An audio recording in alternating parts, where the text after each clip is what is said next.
Do you have small hands and today's phones get you down? Can you never find that pin to eject the SIM card tray? Do you miss that retro cell phone look from 2014? Sony might have you covered with the Sony Xperia XZ2 Compact. Alright, this isn't a full review. We've had this phone for less than a week, so here are our first thoughts. So when I unboxed the XZ2, a couple of things sprung to mind. The phone supports fast charging, but there is no fast charger in the box. Wrong time to be following Apple's footsteps. And that's not all they're following, they include earphones in the box too. That's good, right? Yeah, but they don't have a headphone jack on the phone. Ooh, dongle life. More Apple-like, only worse. So people like me are the target market for this phone. Oh, how's that? They include beard gel with it? Hey, it's either oil or balm, okay? You'll need them for your weak cheeks.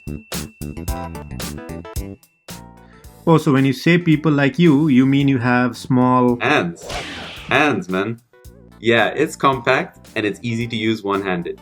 But it is hefty and feels sturdy despite its cheap plastic back. Are we still talking about the phone? Yeah, exactly. Alright, I'll admit it looks really ordinary. Understated, professional. Yeah, lots of buttons on one side. I think the camera button is a bit redundant. On my Pixel, double tapping the power button opens the camera. Volume button is the shutter button. It achieves the same thing. What did stand out was the audio on the front-facing stereo speakers of this phone. We compared it with the Pixel 2, and the Sony is definitely superior. And although the front speaker grills are tastefully designed, the rest of the XZ2's design seems to be coming from 2014. You know, back when Lumia phones were the in thing. The back is plain, and the front isn't in line with the low bezel and high notch world we are living in. Out of the box, the software also feels like it's older, even though it runs Oreo. There's a button for the app drawer. The default wallpaper is like you're drowning in blue liquid. So here are a few things I like about the camera. It remembers your last used mode. So say I used video the last time, the next time I fire up the camera, it opens video mode. Smart. Number 2, slow motion. You can shoot super slow-mo in full HD and determine the exact moment to slow down. This differs from Samsung's approach on the Galaxy S9, which tries to auto-select the best moment to slow down.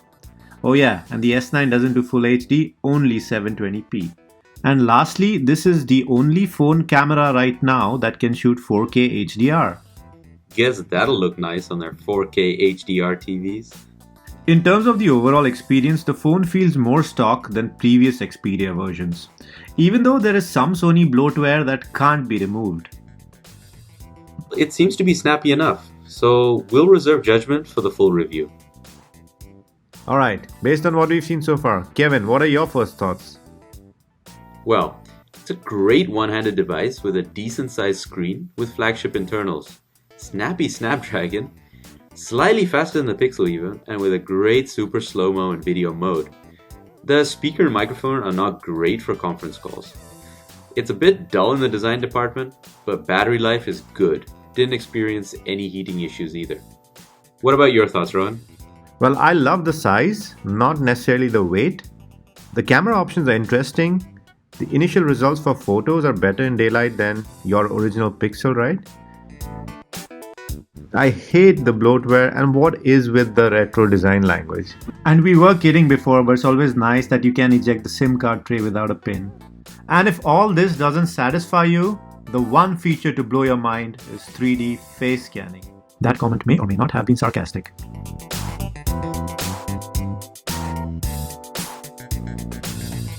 Thank you so much for watching. You've been awesome.